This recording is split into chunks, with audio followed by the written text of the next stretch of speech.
ચલો, આપણો આજનો ટોપિક છે પંચાયતી રાજનો ગ્રામસભા. તો ગ્રામસભા કેટલી મહત્વની છે? તમે શું માનો છો, ગ્રામસભા કેટલી મહત્વની છે?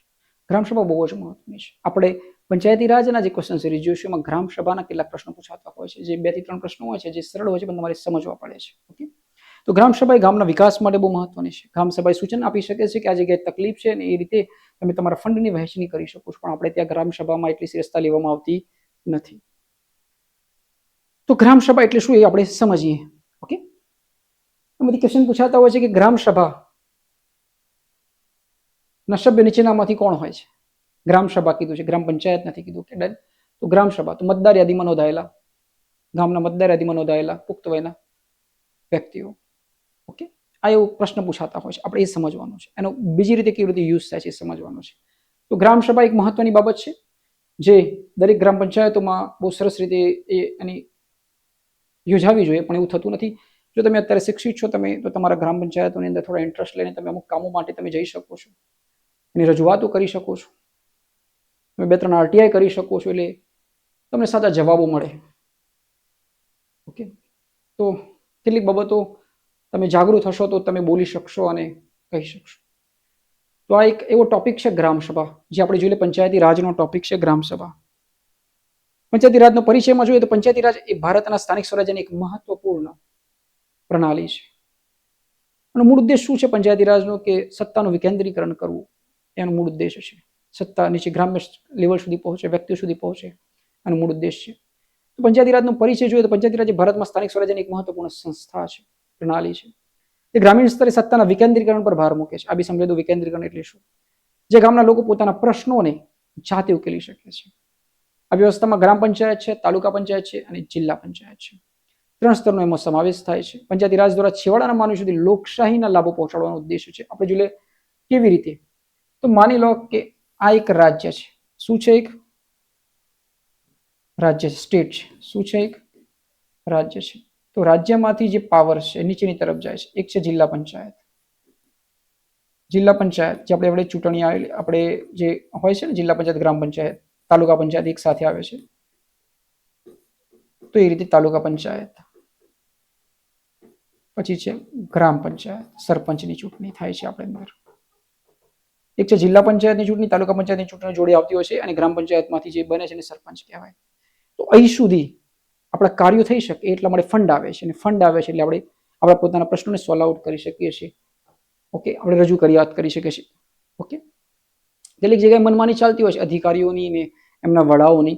એમને મન ફાવે ત્યાં એ લોકો ગ્રાન્ટને ટ્રાન્સફર કરી દેતા હોય છે. ઓકે, એમના વિરોધીઓ હોય તો ત્યાં ઘણીવાર નથી કરતા હોતા, ત્યાં રોડ રસ્તાઓ નથી હોતા, ત્યાં બીજી બધી પ્રોબ્લેમ્સ હોય છે. તો બધા કારણો એક અલગ બાબતો છે રાજકીય રીતે. બાકી જો પંચાયત એક્ટ મુજબ જોવા જઈએ તો ગ્રામસભા એક મહત્વની સંસ્થા છે, પ્રણાલી છે. પંચાયતી રાજના પરિચયમાં આગળ જઈએ કે ભારતમાં પંચાયતી રાજના કેટલા સ્તરો છે? તો 3 સ્તરો છે. કેટલા સ્તરો છે? 3. જિલ્લા પંચાયત, તાલુકા પંચાયત અને ગ્રામ પંચાયત. પંચાયતી રાજનો મુખ્ય હેતુ શું છે? સત્તાનું વિકેન્દ્રીકરણ એનો મુખ્ય હેતુ છે. ઓકે, ગ્રામ પંચાયતના વડાને સરપંચ, તાલુકા પંચાયતના વડાને તાલુકા પ્રમુખ, જિલ્લા પંચાયતના વડાને જિલ્લા પ્રમુખ કહેવામાં આવે છે રાજનીતિની ભાષામાં, અધિકારીઓની ભાષામાં અને રાજનીતિમાં. જિલ્લા પંચાયતમાં કોણ બેસે? તો ડીડીઓ બેસે, ડિસ્ટ્રિક્ટ ડેવલપમેન્ટ ઓફિસર બેસે. તાલુકા પંચાયતમાં ટીડીઓ બેસે. ઓકે, અને આ પોતાનું રાજીનામું ઉપલી કક્ષાએ આપતા હોય છે. ગ્રામસભા એટલે શું? ગ્રામસભા પંચાયતી રાજનો સૌથી પાયાનો એક મહત્વનો ઘટક છે. આઈએમપી પ્રશ્ન છે ભાઈ. પંચાયતી રાજનો સૌથી પાયાનો ઘટક નીચેનામાંથી કોણ છે? તો ગ્રામસભા. ગામના તમામ પુખ્ત વયના મતદાતાઓ જેમના નામ મતદાર યાદીમાં હોય તેમને ગ્રામસભાના સભ્યો ગણવામાં આવે છે. આ મોસ્ટ આઈએમપી ક્વેશ્ચન સિરીઝ છે તમારી. ઓકે, પૂછાયા છે, ઘણીવાર પૂછાય છે પંચાયતી રાજની અંદર. કોને ગ્રામસભાના સભ્ય ગણવામાં આવે છે? તો પંચાયત તમામ પુખ્ત વયના મતદારો જેમના નામ મતદાર યાદીમાં હોય તેમને ગ્રામસભાના સભ્ય ગણવામાં આવે છે. ગ્રામસભાને ગામની ધારાસભા તરીકે પણ ઓળખવામાં આવે છે. જે ગામના વિકાસના કામોની શું થાય છે? ચર્ચા થાય છે. આ એક એવું મંચ છે જ્યાં સામાન્ય નાગરિક સીધો જ વહીવટમાં ભાગ લઈ શકે છે. કારણ કે કહી શકે છે કે ભાઈ મારા રોડ નથી, એ રસ્તા નથી, સ્વચ્છતા નથી, અહીં નથી, તમે આ વસ્તુ કરો તો એ નજરે આવે છે, તો એ ઇમ્પ્લાયન્સ કરવામાં આવે છે. ગ્રામસભાના સભ્ય કોણ બની શકે છે? ગામના પુખ્ત વયના મતાધિકારો. ગ્રામસભાને બીજા કયા નામે ઓળખવામાં આવે છે? તો ગામની ધારાસભા તરીકે. નેક્સ્ટ, વિધાનસભાના કાર્યોની સત્તાઓ જોઈએ ફટાફટ. ગ્રામસભા ગ્રામ પંચાયતના બજેટ અને વાર્ષિક વિકાસ યોજનાની મંજૂરી આપવાનું કાર્ય કરે છે. મોસ્ટ આઈએમપી ક્વેશ્ચન સિરીઝ છે, ઘણીવાર પૂછાતું હોય છે. ગ્રામસભા ગ્રામ પંચાયતના બજેટ અને વાર્ષિક વિકાસ યોજનાઓની મંજૂરી આપવાનું કાર્ય કરે છે. તે પંચાયતના વિવિધ કામો અને ખર્ચની વિગતોની સમીક્ષા અને પારદર્શિતા માટે લાવે છે. ગ્રામ સભામાં ગામના પાણી, રસ્તા, શિક્ષણ જેવી પાયાની જરૂરિયાતો વિશે નિર્ણય લેવામાં આવે છે. આ ઉપરાંત ગરીબી રેખા નીચેના લાભાર્થીઓની પસંદગી પણ અહીં કરવામાં આવે છે. આ બધું મોસ્ટ ટાઈમ છે. જો તમે કાલ ઉઠીને કોઈ ચૂંટણી લડો છો અને તમે કોઈ ગ્રામ પંચાયતના સભ્ય બનો છો, તમને આ બધી વસ્તુની ખબર હોવી જોઈએ. ઓકે, ગ્રામસભામાં એક ઠરાવ પસાર થાય, પછી ટીડીઓને મોકલવામાં આવે છે. રાઈટ છે. જો ઠરાવ પસાર થાય તેમાં અમુક સહીઓ હોય, એટલે અમુક લોકો તો આવતા હોય, અમુક લોકો તો ના આવતા હોય, એટલે અમુક 5-6 સહી થઈ જાય એટલે ઠરાવ પસાર થઈ જાય. ઓકે, પંચાયત ગ્રામસભામાં કોઈ જાય, કોઈ ના જાય, એટલે આ રીતે બધું ચાલે છે, ચાલતું આવે છે ને બધું ચાલે છે. પણ જો તમે આમાં એક્ટિવ થઈ શકો છો, તમારા ગ્રામ પંચાયતોની અંદર તમે સમજી શકો છો ટાઈડ ગ્રાન્ટ કોને કહેવાય, અનટાઈડ ગ્રાન્ટ કોને કહેવાય. રસ્તાની ગ્રાન્ટ આવે છે અલગ હોય છે, પાણી અને સ્વચ્છતાની ગ્રાન્ટ આવે છે અલગ હોય છે, ટાઈડ અને અનટાઈડમાં આ ડિવાઈડ થયેલી હોય છે. અને એમાં પાછું એટલું સરસ હોય છે કે એક ગ્રાન્ટ બીજામાં નથી વાપરી શકતા હોતા તમે, બરોબર. અત્યારે 15મા નાણાં પંચની ગ્રાન્ટો આવે છે અને ઘણી બધી ગ્રાન્ટો આવતી હોય છે, પણ હવે ઉપયોગ કેવી રીતે થાય છે મહત્વનો છે. ગ્રામ પંચાયતના વાર્ષિક બજેટની મંજૂરી કોણ આપે છે? વાર્ષિક બજેટની મંજૂરી કોણ આપે છે? ગ્રામસભા. ગ્રામસભામાં મુખ્યત્વે કયા વિષયો પર ચર્ચા કરવામાં આવે છે? ગામના વિકાસ પર ચર્ચા કરવામાં આવે છે. ચલો જોઈએ નેક્સ્ટ.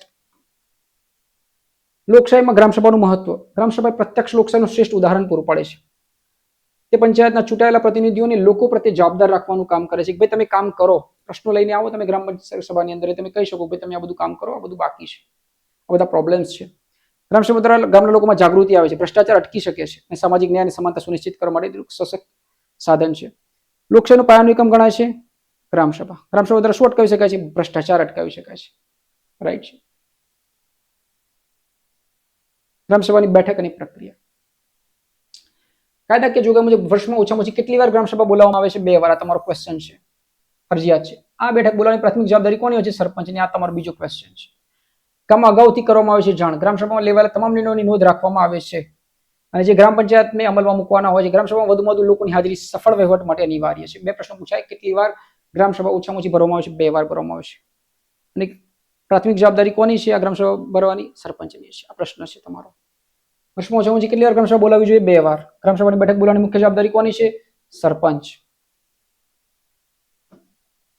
7 number slide. પંચાયતી રાજમાં પ્રશ્ન જોઈ લઈએ, એમસીક્યુઝ જોઈ લઈએ. પંચાયતી રાજ વ્યવસ્થામાં ગ્રામસભા નીચેનામાંથી કોની સાથે સરખાવી શકાય? ધારાસભા. સંસદ સાથે બી સરખાવી શકાય. આમ જોવા જઈએ તો સંસદ સાથે બી સરખાવી શકાય. ગ્રામસભાના સભ્યોમાં કોનો સમાવેશ થાય છે? તો ગ્રામ પંચાયત મતદાર યાદીમાં હોય તેવા તમામ પુખ્ત મતદારો. ગ્રામસભાના સભ્ય બનવા માટે લઘુત્તમ વયમર્યાદા કેટલી હોવી જોઈએ? 18 વર્ષ. લોકસભામાં કેટલી? 25 વર્ષ. વિધાનસભામાં કેટલી? 25 વર્ષ. સામાન્ય રીતે ગ્રામસભાની બેઠક બોલાવવાની અને તેનું અધ્યક્ષપદ સંભાળવાની જવાબદારી કોની હોય છે? સરપંચ. ગુજરાત પંચાયત અધિનિયમ મુજબ ગ્રામસભા વર્ષમાં દરમિયાન કેટલા ઓછામાં ઓછી કેટલી વાર બેઠકો બોલાવવી જોઈએ? 2 વાર. ગ્રામસભાનો મુખ્ય ઉદ્દેશ શું છે? તો ગામના વિકાસના કામોની ચર્ચા અને પારદર્શિતા લાવવી. પંચાયતી રાજમાં ગ્રામસભાની શા માટે લોકશાહીની પાયાની સંસ્થા કહેવામાં આવે છે? કારણ કે તેમાં ગામના તમામ પુખ્ત વયના મતદારો સીધી રીતે ભાગ લઈ શકે છે. ચૂંટણી લડ્યા નથી હોતા પણ એમની રજૂઆતો તો કરી શકે છે, વહીવટનો સીધો ભાગ લઈ શકે છે. ગ્રામસભાના અધ્યક્ષ તરીકે સામાન્ય કોણ હોય છે? સરપંચ. ગ્રામસભાના સભ્ય બનવા માટે નીચેનામાંથી કઈ બાબત અનિવાર્ય છે? ગ્રામસભાના કીધા છે, ગ્રામ પંચાયત ગ્રામસભાના. તો તમારું મતદાર યાદીમાં નામ હોવું જોઈએ. ગુજરાત પંચાયત અધિનિયમ મુજબ વર્ષમાં ઓછામાં ઓછી કેટલી વાર ગ્રામસભા બોલાવવી ફરજિયાત છે? તો 2 વાર. નેક્સ્ટ. અહીં થઈ જશે આપણી સ્લાઇડ પૂરી. તો આપણે જોયું ગ્રામસભા વિશેની પ્રાથમિક માહિતી લીધી. એની અંદર ઘણા બીજા બી પ્રશ્નો બની શકે છે. અલગ અલગ રાજ્યમાં અલગ અલગ ગ્રામ અલગ અલગ રીતે એનો વહીવટ થતો હોય છે, એ બી જોઈ શકાય છે આપણે. આપણે એ જોવાનું કે ગ્રામસભા એટલે શું, આના કેટલાક પ્રશ્નો જેની તમને છે ને માહિતી ડેવલપ થાય. માહિતી થાય તો તમે એને એપ્લાય કરી શકો છો. તમે તમારા પંચાયતોની અંદર બી તમે આ સમજી શકો છો. ટાઈડ ગ્રાન્ટ, અનટાઈડ ગ્રાન્ટ, ગ્રામસભામાં જઈને શું બોલવું, શું ના, કેવી રીતે સમજાવવું, એ લોકો આપણે જો રજૂઆત કરે આપણે ખબર પડે શું પાસ થયું આજે, શું ના પાસ થયું, કેટલી ગ્રાન્ટ આવી છે. આ બધું ગ્રામસભામાં થાય, પણ આપણામાંથી કોઈ જતું નથી. જો તમે ફ્રી હોય, તમે અત્યારે સ્ટુડન્ટ હોય તો બી જાઓ, તમને સમજણ પડશે આ વ્યવસ્થા કેવી રીતે ચાલે છે. કે કાલ ઉઠીને તમે કોઈ આવી ચૂંટણી તમે લડો છો તો તમને બી ખબર તો હોવી જોઈએ ને કે આ રીતે આ વસ્તુઓનું કાર્ય થતું હોય છે. આમાં કઈ જગ્યાએ ગોલમાલ થાય છે, કઈ જગ્યાએ લોકો આપણને ધ્યાન નથી આપતા, તમને સમજ કેળવાય નથી. ઓકે, તો ભણ્યા તો એટલા માટે છો કે તમે એને ફેસ કરી શકો, તમે એની સામે વિરોધ કરી શકો, કાં તો તમે એને સુધારો કરી શકો. એકલા વિરોધ માટે તો ભણતા નથી ને આપણે. તમારે જો અન્યાય થઈ રહ્યો છે, ન્યાય માટે શું કરવું જોઈએ, કેવી રીતે કાગળ કરવા જોઈએ, કોને જેને ફરિયાદ કરવી જોઈએ, કેવી રીતે આ વસ્તુઓને રજૂ કરવી જોઈએ, ઓકે, તો બધું બહુ જ સમજવા લાયક હોય છે કે જે તમારી માટે કામનું છે, તમારા જીવન માટે બી કામનું છે. ઓકે, એટલું એક્ઝામ રિલેટેડ નથી હોતું. ઘણી બધી બાબતો એવી છે કે જે એક્ઝામ રિલેટેડ નથી હોતી, પણ તમને તમારા કેરેક્ટરમાં બહુ મજબૂત બનાવી દે છે. તમે આ બધું જાણી લો છો ને, તમે મજબૂત વ્યક્તિ બની જાઓ છો. ઓકે, કારણ કે તમને એ ખબર પડી જાય છે કે આ રીતે નહીં તો આ રીતે સોલ્વ આઉટ થશે આ વસ્તુ. તો તમે જે કોમ્પિટિશન એક્ઝામની તૈયારી કરતા કરતા તમે સફળ થાઓ કે ન થાઓ, પણ તમે તમારા જીવનમાં કંઈક બની જાઓ છો. જો તમે બધું જાણી લો છો, આ સબ્જેક્ટ જ એવા છે. હિસ્ટ્રી, જ્યોગ્રાફી, સાયન્સ, પોલિટી તમને છે ને એક અલગ માનવી બનાવી દેશે. જો તમને ડેપ્થ પકડાઈ જાય ને તો તમને બરોબર, તમને જોવાનો દ્રષ્ટિકોણ બધાનો બદલાઈ જાય છે અને જીવન વિશે પોઝિટિવ સકારાત્મક બી વિચારતા થઈ જાઓ છો ઘણી વાર. બરોબર, જો તમને એને લેતા આવડે તો. ઓકે, તો ફરી મળીશું આવા જ એક નવા ટોપિક સાથે. તમે અમારી સાથે જોડાયેલા રહ્યા, તમારો કિંમતી સમય અમને આપ્યો એ બદલ ધન્યવાદ. ફરી મળીશું એક નવા જ ટોપિક સાથે.